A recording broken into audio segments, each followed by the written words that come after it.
If you're playing a game 100%. like Super Mario World, where they weren't going to tell you much of a story. Mario 2, they tried to tell you a little bit of a story. Hey, why are we jumping on these Goombas? I don't know. Swing the cranes for Spider-Man. Yeah, that's exactly right. What's up, everybody? Welcome to A Conversation with Colin. I'm Greg, and this is my roommate, Colin. Now, sometimes Colin says crazy stuff, so thanks to your support on patreon.com/kindafunny, we're doing a final season of me reaching into the random topic pile, pulling it out, tossing it at his fat face, and then talking it out for your amusement. You're really angry this season, huh? I gotta get him in while I can. I'm never gonna get this chance again. If No, you we'll like never that, talk again. Like the video, subscribe to our channel, support us on Patreon, and then keep coming back. Colin, are you ready? Yes. Today's topic is RPGs submitted by @IamFinnegan. Rocket propelled grenades. No. Role-playing games, of course, Colin. You and I love video games. You love all RPGs. I am very much more partial to Western. I can't. Japanese RPGs need to be a special one for me to get into, a la Persona 4 Golden. Right. Or just Persona in general, actually. Yeah, RPGs are I love shooters. I love action games. There's really not a genre that I don't enjoy. I don't think. I like. Well, you like NHL. I like playing NHL. That's how and I feel. used to play Madden all the time too. So. You don't play no more. No. You're a coward. Well, yes, but not for that reason. So I mean, I'd be hard pressed to think of a genre. I'm not a huge puzzle game fan. I like games like Portal didn't do it for me. I don't like those kinds of games. Well, puzzle game falls into Tetris and then Lumines. Right, exactly. That's true too. Luminous is actually how you say that. I think in Missouri it's pronounced Lumines. Oh, okay. Because I was the only one playing it. But role-playing games hold a special place with me because that was really the genre that, it didn't get me into games, but it was the one that really propelled me into being a gamer, I think. Really? Yeah. What was the first RPG that got its hooks in you? Dragon Quest, probably, or Dragon Warriors, we knew it. Okay. On NES. I remember, my buddy Tim, his older brother, was a huge NES fan, and they just had a ton of games. It was awesome because they used to just lend them all to us. I mean, we had our own library of games, but sure. I remember when he got all 4 Dragon Quest games, Dragon Warrior, on the NES, they'd come with like these maps and these pictures. It was just very, very ornate presentation with like all the enemy pictures, and you could just spread them on the ground with you and really enjoy yourself and immerse yourself in it because these were 8-bit pixelated graphics. They can only do so much, and you really had to kind of use your imagination. And what I realized was that while you're using your imagination when you're playing Mario, or you're using your imagination when you're playing Mega Man, like these games really require it. And interestingly, they still require it today, even though we've come so far technologically. You still have to, when you go to a town in an RPG and there's 4 people in it, well, you kind of have to like imagine that like there's more people and it's more robust. They're all at the fair. Yeah, they're all doing something there. Where like you're just walking into people's houses. I mean, there's so many like weird rules in RPGs. I know, right? They're just stealing. No one's ever like house. get the hell out of my house. Yeah, like opening their treasure chests and like going through their shit. Once in a while in Skyrim, somebody would get mad at you. I was like, all right, Yeah. I respect that. So RPGs are really multifaceted, and that's why I think they were exciting because it was about statistics and it was about equipment and progression and difficulty. It was about all sorts of different fighting systems, and it was about story and about character. And these are really dynamic games. What I love about RPGs is creating a character and then watching it evolve as you make it evolve. Both in BioWare in terms of like your story, but then in terms of like Kingdoms of Amalur Reckoning, right? Watching the character grow into what I want it to be, Right. going down power trees and getting a specific, not being like Far Cry 4 where eventually I'm gonna have everything, but choosing a path, and that's what my character becomes, and I'm making these different skill choices as I go. Right. I think that's really exciting, and I didn't get into Western RPGs until KOTOR might be the first one that I really played because Japanese role playing games were still very viable at that time. Yeah. They were starting to wane, but like for sure they were starting to wane at that time, but you were having games come out that were still awesome. And SNES and PS1 especially, and Genesis with the Phantasy Star series were really, really awesome. That was an awesome golden age for role-playing games that we've never seen again. We're never going to see that again. Yeah. Literally on PS1, there was a new JRPG of quality every like month for 5 or 6 years. I mean, it was there were whether you were talking like even obscure games, Vandal Hearts and Jade Cocoon and all. Is Vandal Hearts obscure? Yeah, compared to I remember Final that being, Fantasy. that was like one of the ones that I remember hitting that I saw and I was like, this game looks awesome, and buying and playing, which was rare for me. Yeah, no, I mean, a lot of those RPGs were niche because you remember on PS1, that's when Medal of Honor, for instance, came out.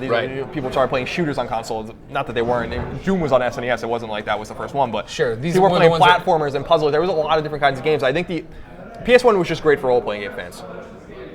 Breath of Fire. And there were some duds. Saga Frontier was terrible. There was terrible games to it. There was a lot there for us. And in the SNES era, there's a lot there for us. And then I went to Western RPGs because there wasn't a lot there for us anymore. And now there was a lot there for us as well, although they're bigger, so you don't need as many of them. But role-playing games are really special because they take everything and put them all together. They make you really think about your progress. And the non-linearity of Western RPGs, especially when you think about Fallout 3 or Skyrim, where you can just do whatever you want as long as you can live and survive to tell the tale, is pretty cool, as opposed to the more linear progression of a game like Final Fantasy VI or Wild Arms. Sure. Which are two of my favorite role-playing games of all time.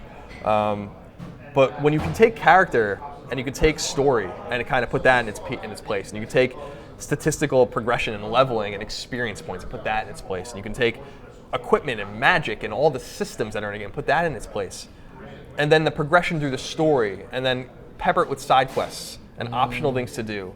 And side quests. One of my favorite things to do in any role-playing game, whether it's Tales or whether it was a game like Wild Arms 2, was getting the best equipment for everyone. That was its own, you had, in Wild Arms, you had to fight monsters to get the best armor and the best sword, like these really hard fights to get one character's best weapon. Right. And I loved it. That was its own story. The beauty of role-playing games is that you it doesn't really tell you what to do. At least the good ones don't. And that's why that genre is so special, and I think that's why you see so much of role-playing games in every other game now. Leveling. A game like Far Cry 4 is not a role-playing game at all. It's a shooter. Open world shooter, but there's plenty of role-playing game elements in that game. Sure. Whether you're leveling up your character, you're giving them skills, you're building your materials, you're like... You've made the joke in the conversation with Colin that there's RPG elements in Madden. Yeah, that's absolutely. That's a big thing. This stuff works for gamers because it speaks to all of us. Those are the hooks that keep you coming back. Absolutely. Well, I'm so close to getting my running back to this. But in any DC Universe Online, I'm so close to getting this next piece of gear I need. Exactly. Like, no genre has infiltrated every other genre like the role-playing game. True. And it's not only in statistics, it's in every way. It's even in the fidelity of storytelling. When you think about a game like Final Fantasy VI, which was sprite-based, huge, beautiful game, but very primitive, the story it told and the characters were awesome. And only a role-playing game at that time could deliver that. Now, thankfully, we can get that kind of story with anything we want. But sure. That's why it holds a special place. And I also think it's that you have to be there, you would have to have been there kind of thing to appreciate it, I think, too, because I think people take for granted the storytelling prowess of games today, and that wasn't like that back in the day. If you were playing a game 100%. like Super Mario World, where they weren't going to tell you much of a story. Mario 2, they tried to tell you a little bit of a story. Hey, why are we jumping on these Goombas? I don't know. Swing the cranes for Spider-Man. Yeah, that's exactly right. That's what they used to say. So, final question for me before we get away from Sean Finnegan's question here. Are role-playing games the best? Is that the best genre of video games? I think overall it is, yeah. It's just that there's so many bad ones now. So many bad ones. And I feel like we've come down a bit. We have. I feel like if you're putting on a Ni no Kuni or something like that, these games that are hundreds of hours long, a Persona, whatever. Now we have. Well, that's a fallback. There's so many good role-playing games. I think back when you're talking about there was a game every month that was a great role-playing game. There were also shitty-ass role-playing games. Oh yeah, no, there absolutely were. I just think that if you're, especially a PS3 and Vita owner, you see a ton of shit. Yeah. But in there are surprising games, and in there are great games, and then you have the Western RPGs to kind of complement that. Yeah. That are bigger and meatier and more ambitious, I think, and so we don't get as many of them. Sure. But when I think about the games that aren't announced that I'm desperate for them to announce, it's Fallout 4. Fallout 4. And I know, like, in my heart, like, no matter like where I am in my life and what happens at that point, it's over. I'm gonna play Fallout 4. I could just fall out of games completely and be a banker somewhere, Is that your fallback if this kind of funny stuff doesn't work out? I'm gonna move to Omaha, Nebraska, and become a banker. Oh man! But even if I'm in Omaha, Nebraska, and I have a wife and kids, and my bank, Fallout 4 is like 2 years away tops. You're really planning for this. Who knows what could happen? Oh my God! All right.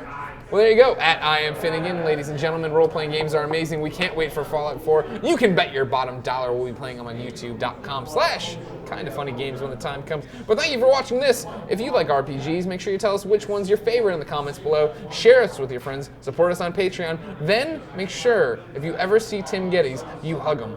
Because one day he won't be here. And we gotta remember why he's here.